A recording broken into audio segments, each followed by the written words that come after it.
को, पत्रकारों को, सबको नमन करता हूं, क्योंकि जिस हिसाब के आज आप सबके सामने जो एक सिंदूर के सम्मान में ये यात्रा निकल रही है, उस बात के लिए देश के उन सैनिकों ने, उन जाबाजों ने जो हमें एक रात में करके दिखाया, हर भारत के नागरिक का सम्मान से ऊंचा स्तर हुआ। क्योंकि जिस हिसाब से अपनी सीमा से पाकिस्तान के वो सब ध्वस्त किए जिन्होंने हमारे सिंदूर को उजाड़ा था, और उनके घर में जो मातम छाया और जो उनको पता लगा, तो उनको सबको पता लगा। और वहां के एक आतंकवादी ने यहाँ तक कह दिया था कि जब सारा परिवार मेरा चला गया तो मैं भी क्यों न चला गया होता। तो मैं क्या दर्द का पता लगा ना।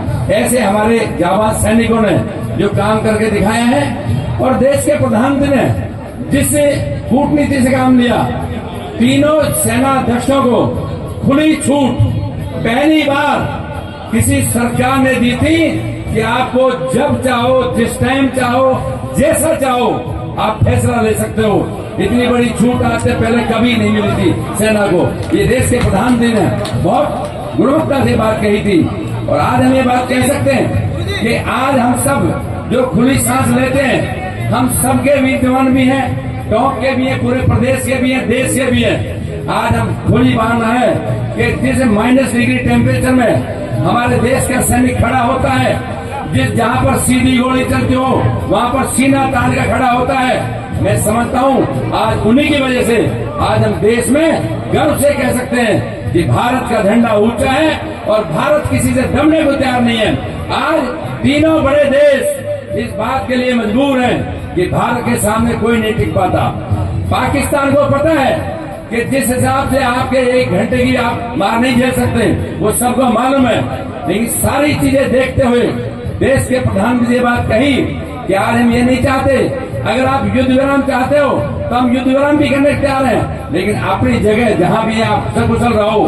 और देश के प्रधानमंत्री ने पहले भी कहा था कि आओ हम सब मिलकर चलें, और होड़ करनी है तो आप कमाने में बात करें, आप रोजगार की बात करें। आप अपने देश के नागरिकों को अन्न नहीं दे सकते। हमारे देश के अंदर में 140 करोड़ लोग आज सम्मान से जीते हैं, सम्मान से रहते हैं। और साथियों मैं एक बात कहूँ, मैं सब पार्टियों को, सारे धर्मों को, पहली बार जब आप मान के चलो 370 और 35 से हटी थी, उससे पहले जम्मू कश्मीर में कभी विकास नहीं होता था। देश के प्रधानमंत्री ने पंचायतों के चुनाव कराए।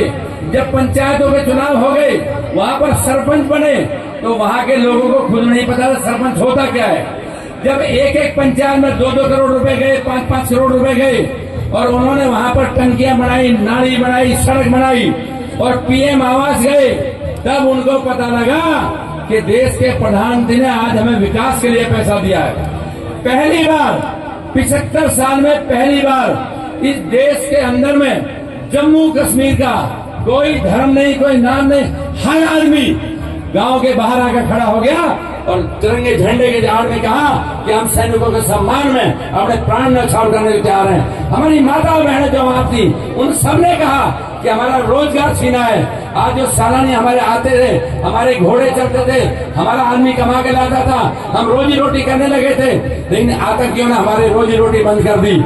इसलिए गांव गांव घर घर से पहली बार वहाँ के मुख्यमंत्री उमर अब्दुल्ला ने स्पेशल बुलाई विधानसभा, और उसके साथ जब उन्होंने कहा, मैं वो देख रहा था कि हम